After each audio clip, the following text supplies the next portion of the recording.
Today I will explain nihilism in 5 progressive levels of complexity, from child to expert. Level 1 is about the child age up to 8 years. Imagine you built an amazing you worked really hard on it, with towers and a moat. Then, a big wave comes and washes it all away. The sand is flat again, like you were never there. Nihilism is a little like the feeling that maybe everything is like that sandcastle. The games we play, the rules we learn, even the biggest, most important things. Some people think there's no permanent meaning behind any of it, just like there's no sandcastle left. It's not necessarily sad, it's just a different way of looking at the world. It means you get to decide what's important to you, because nothing has a built-in importance.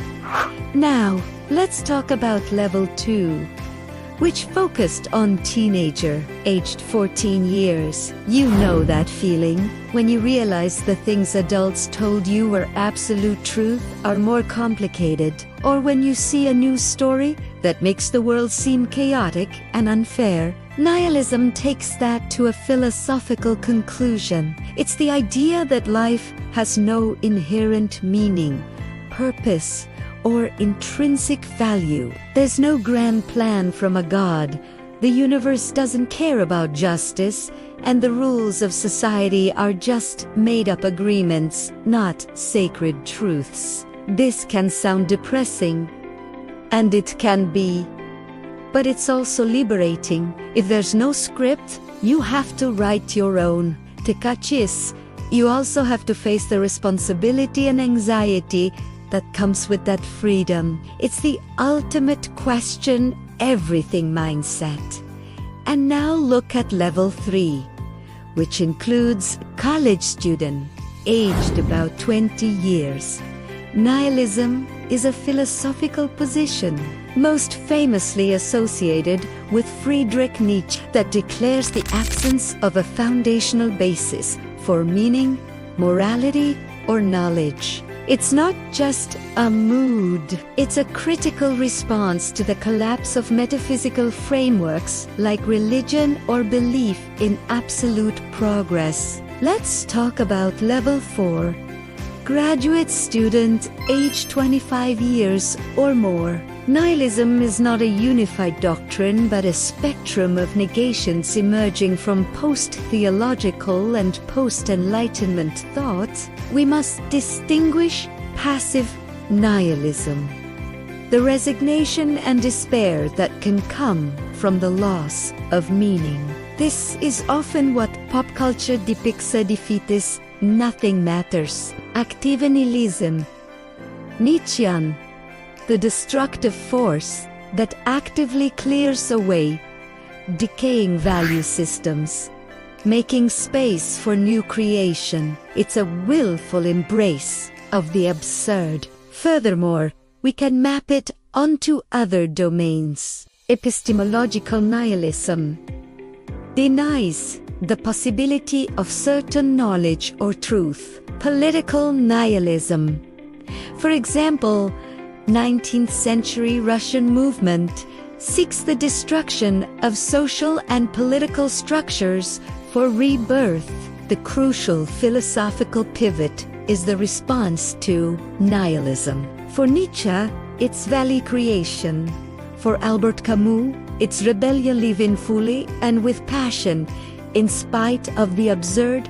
Sisyphus. For existentialists, like Sartre, it's radical freedom and authenticity. The void isn't an end point.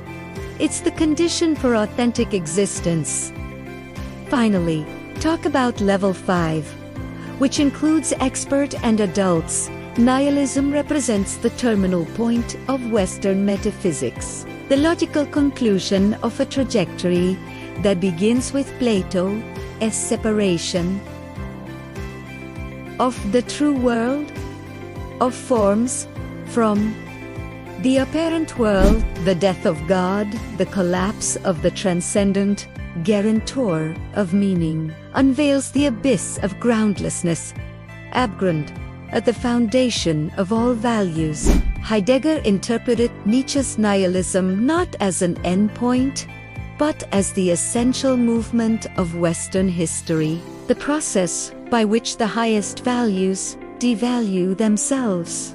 For Heidegger, Nietzsche's will to power as a response remains metaphysical, trapped in the very subjectivism it seeks to overcome. Post-structuralists, like Derrida, extend this into the linguistic realm. If there is no transcendental signified, then meaning is endlessly deferred in a play of signifiers, a kind of semantic nihilism. Similarly, in feminist and critical theory, thinkers like Judith Butler expose the constructed nature of identity and social norms, performing a nihilistic dismantling of the natural to reveal its contingent foundations. The contemporary discourse grapples with accelerationist nihilism and the nihilism implied by transhumanism and where the human itself, as a category of meaning, is